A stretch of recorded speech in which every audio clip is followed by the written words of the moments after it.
In this section, we'll learn how to solve absolute value equations two different ways. First, we'll learn to solve them graphically using the techniques that we learned in section 2.1, and then we'll also learn how to solve the absolute value equations algebraically. So in order to solve these, we're going to need some graphs. So go ahead and take out some graph paper. You're going to definitely need graph paper for these examples. So for the first one, we're going to graph the left side and the right side independently. So the left side of the equation, we're going to call that y1 equals 2 times the absolute value of x minus 5 minus 4. And then the right side is just the horizontal line, y equals 2. And so we'll start with the graph of the left side.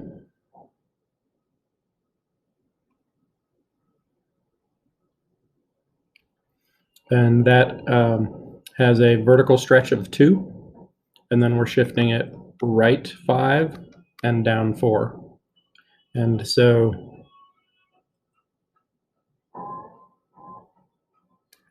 we have a v with a slope of 2 and negative 2.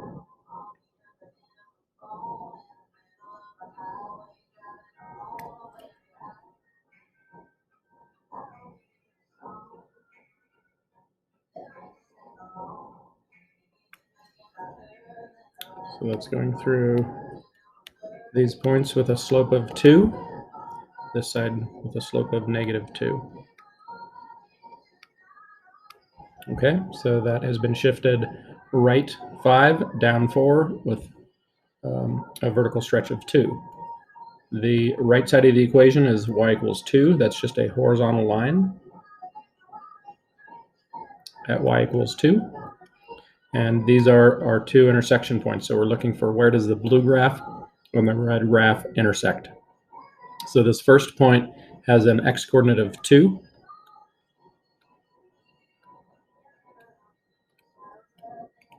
And the second point has a intercept at x equals 8.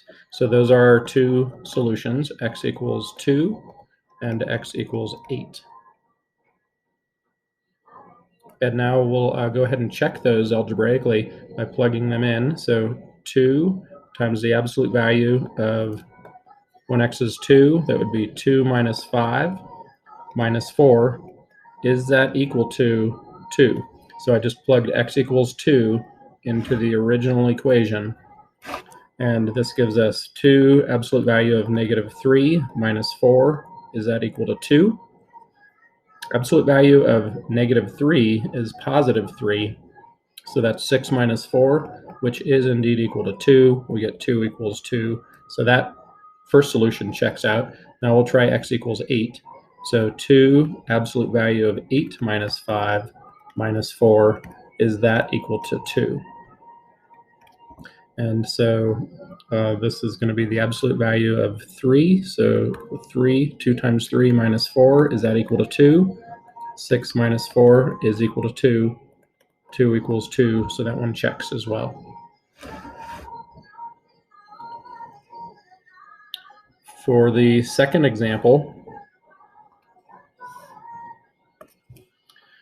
the 3 is inside. So remember, in the form y equals a absolute value of 1 over b x minus h plus k, 1 over b is equal to 3, which means b equals 1/3. And so that's going to have a horizontal compression by 1/3. And then this is our k value, k equals 2, so that means it's going to move up 2. Okay, so we'll go ahead and graph that in a couple of steps, several steps actually.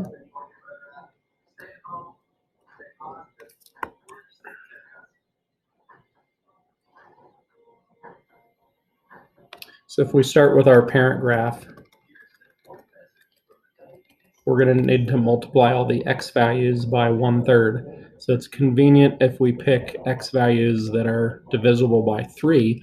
For example, at x equals -3, if we multiply by 1/3, we multiply the x coordinate by 1/3 becomes -1. -3 times 1/3 is -1. +3 times 1/3 is +1. Another x coordinate that's divisible by 3 would be x equals 6, or -6. So x equals -6 puts us here. If we multiply -6 by 1/3, we get -2. If we multiply +6 by 1/3, we get +2. So this point squishes down to here. So there's our horizontal compression.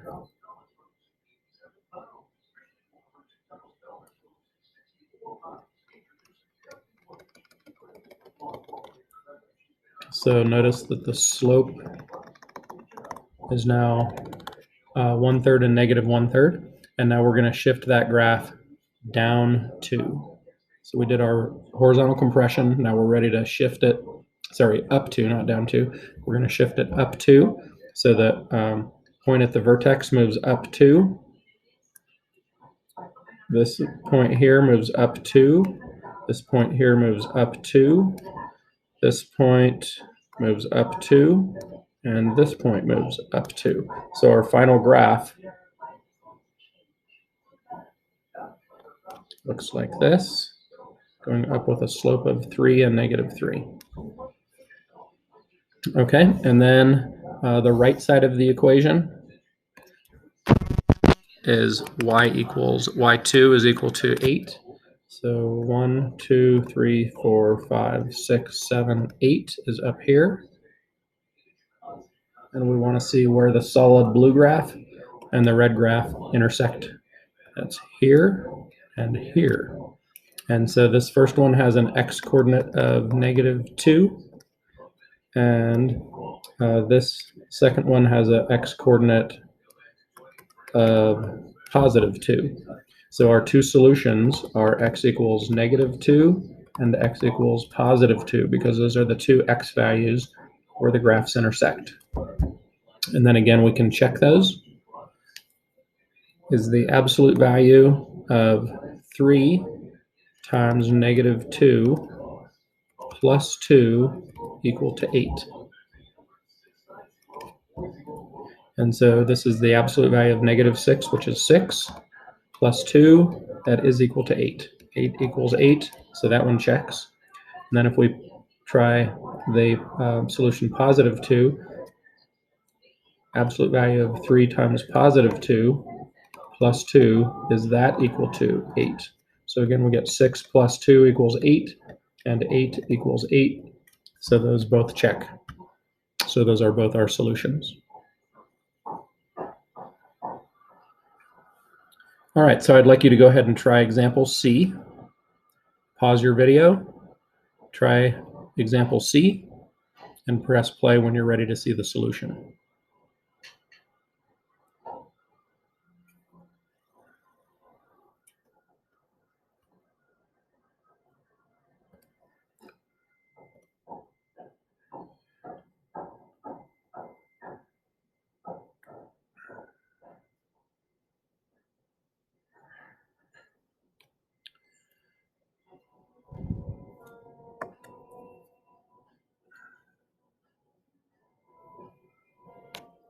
So the negative sign in front flips our absolute value graph. So our parent function would flip upside down and would look like this. And then we're going to shift it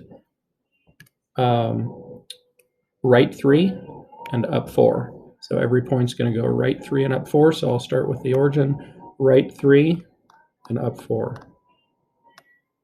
So that point. And then this point, right 3, up 4. This point, right 3, up 4. This point, right 3, up 4. This point, right 3, up 4.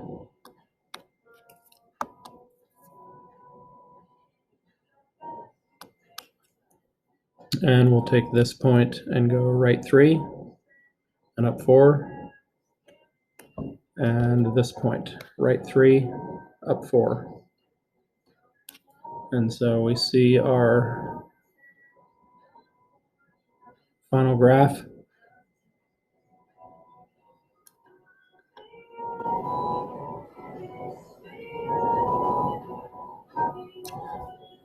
So that's for the right side of the equation. So this was y1 equals negative absolute value of x minus 3 plus 4.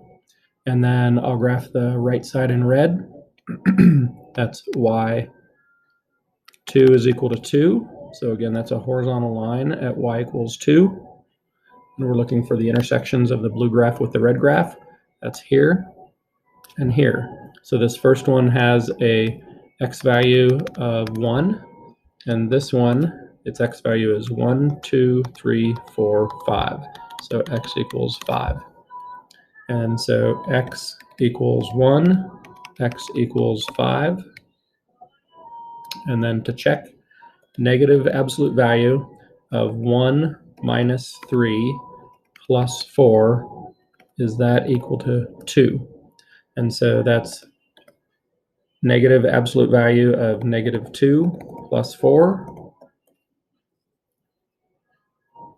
negative, the absolute value of negative 2 is positive 2. And so then we get negative 2 plus 4, which is equal to 2. And so 2 equals 2. That one checks. And then to check x equals 5, we'll say negative absolute value of 5 minus 3 plus 4, is that equal to 2? Negative absolute value of 2. The absolute value of 2 is just 2. So the negative sign is still there in front. And then we get negative 4 plus 2, which is 2 equals 2. That one checks as well. Solve absolute value equations algebraically. And the idea here is to try to get the absolute value part of the equation by itself on one side of the equation. So we want to isolate the absolute value component. And so to do that, first we could add 4 to both sides of the equation. So now we have 2 absolute value of x minus 5 is equal to 6. And then we still have a 2 in front that we want to get rid of. So if I divide both sides by 2, then I get absolute value of x minus 5 is equal to 3. And remember, when we solve an absolute value equation, we get 2 solutions because there are 2 numbers that have an absolute value equal to 3. This number on the inside could be positive 3 or it could be negative 3, because both of those numbers have an absolute value equal to 3. So whenever we get the absolute value by itself, then we branch it off into 2 separate equations. One that would say the inside is equal to 3. Write that over here. Or the inside is equal to negative 3. And so when I take this first equation and add 5 to both sides, I get x equals 8. And then this one, if I add 5 to both sides, I get x is equal to 2. So we get those 2 solutions, and we've actually already checked those because those are the same. This is the same equation that we graphed earlier today, and we already checked those 2 solutions when we did it graphically. So it's the same problem, we just did it by a different method, and so we already know those 2 solutions work because we did check them. Go ahead and pause your video.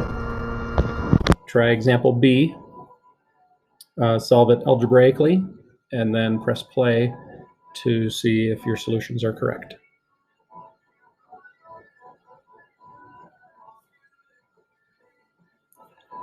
So to get the absolute value part by itself, we want to get rid of the 2. So subtract 2 from both sides.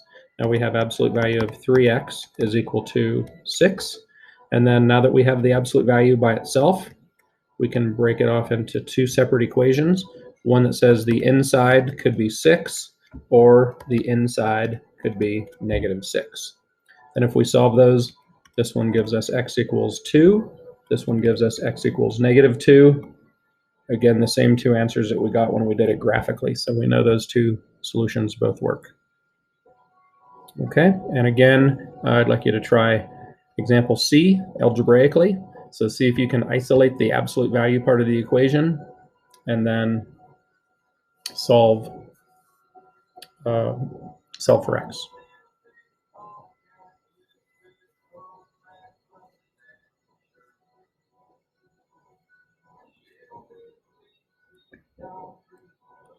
Okay, so to get the absolute value component by itself, we're first going to subtract 4 from both sides. Now we have negative absolute value of x minus 3 is equal to negative 2. And then we need to get rid of this negative sign. So if I just multiply both sides of the equation by negative 1, I get the absolute value of x minus 3 is equal to positive 2. And now that I have the absolute value part by itself, I can branch this off into two different equations. The first one is going to say the inside could equal 2, or the inside could equal negative 2. And so then this would give me x equals 5, and this one will give me x equals, if I add 3 to both sides, will give me x equals 1. So our solutions are 5 and 1.